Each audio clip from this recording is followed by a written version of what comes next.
The roar of an old Mustang echoed through the small-town gas station, sputtering as it rolled in, coughing smoke like a wounded beast. Daniel wiped the grease from his hands onto an already stained rag, leaning against the hood of a pickup he'd been trying to fix for hours. His back ached, his wallet was thin, and his heart carried the quiet heaviness of raising his little daughter, Lily, alone.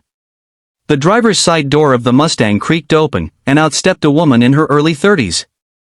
She wore jeans, boots, and a leather jacket that carried the faint smell of city streets. She looked frustrated, brushing her hair back with an impatient hand. "Car won't start right. Been giving me trouble since the highway," she muttered, staring at the hood. Daniel took a step closer, noticing her unsure movements.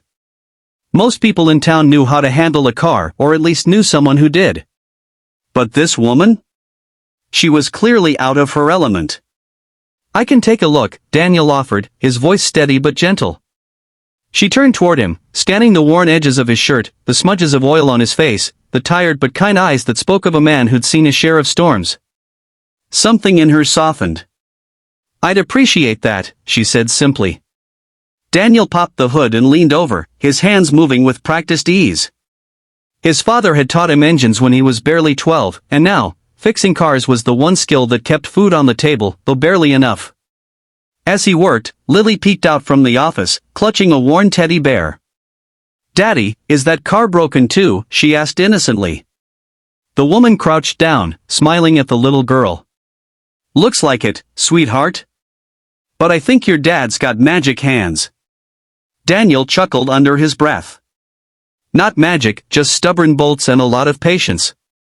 It took nearly 2 hours, a few scraped knuckles, and some sweat, but finally, the Mustang coughed back to life. The engine purred again, smoother this time. The woman's face lit up with relief. "You just saved me a tow truck bill," she said, reaching into her bag. "How much do I owe you?" Daniel shook his head. "Don't worry about it.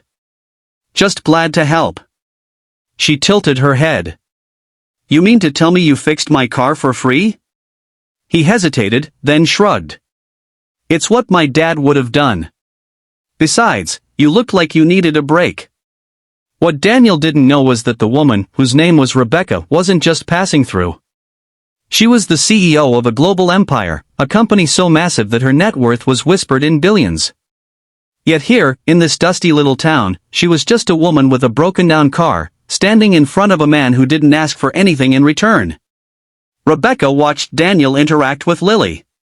The tenderness in his voice, the way he knelt to tie his daughter's shoelaces, the way he hid his exhaustion behind a brave smile, it struck her deeply. Money could buy her everything, but not this kind of love, not this kind of resilience. Over the next week, Rebecca found herself coming back, sometimes under the excuse of needing a quick tune-up, sometimes just for gas. She learned that Daniel worked long hours at the garage, picked up side jobs, and still rushed home every evening to cook dinner for Lily, help with her homework, and read bedtime stories. But she also saw the struggles. The rent notices tucked under the counter. The tired look in his eyes when he thought no one was watching. The moments when Lily asked for something small, a new backpack, ice cream, a birthday party, and Daniel's hesitation betrayed the truth. He simply couldn't afford it. One evening, Rebecca invited them both out for dinner, saying it was a thank you for fixing her car. At first, Daniel refused, embarrassed. But Lily's excitement won him over. That night, in the warmth of the diner lights, Rebecca learned the full story. Daniel's wife had passed away 3 years earlier after a long illness. Since then, he had been everything: mother, father, provider, protector. His own dreams, going to college, opening a bigger repair shop, building a better life, had been set aside for one reason: Lily. Rebecca sat quietly, her heart tightening with every word. Here was a man who had lost nearly everything but still lived with dignity, kindness, and strength. Weeks passed. Then, one morning, Daniel came to the garage to find a sleek black car parked outside. 2 suited men stepped out and handed him an envelope. Inside was a letter with Rebecca's name at the bottom and an offer that left him speechless. She wanted to invest in him. Not just a little, enough to buy the entire garage, renovate it, and expand into a full-service auto center. Enough to give him and Lily a fresh start. Daniel stood frozen, his heart racing. It didn't feel real. Why would someone like her, someone who could buy and sell the whole town, care about a small man like him? That night, he called her. I can't accept this, he said firmly. I don't want charity. Rebecca's voice was calm but firm. It's not charity, Daniel. It's recognition. You've given more than most billionaires ever could. Love, honesty, kindness. Let me give back, just this once. He struggled with the decision, but ultimately, for Lily's future, he agreed. Slowly, life began to change. The new garage opened, bustling with customers. Daniel hired workers, gave them fair pay, and built something sustainable. Lily finally got the birthday party she'd always dreamed of.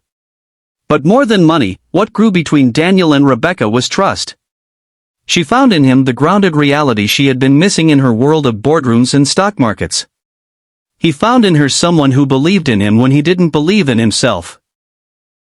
Months later, at the grand opening of the new auto center, Rebecca stood beside Daniel as the ribbon was cut.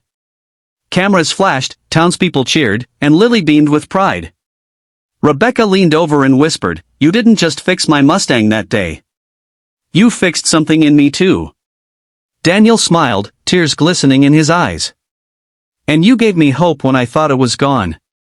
By the end of their journey, what started as a broken-down car became the bridge between two worlds, one of wealth, one of struggle. And together, they built something far greater than money, a family, a future, and a reminder that kindness has the power to change everything.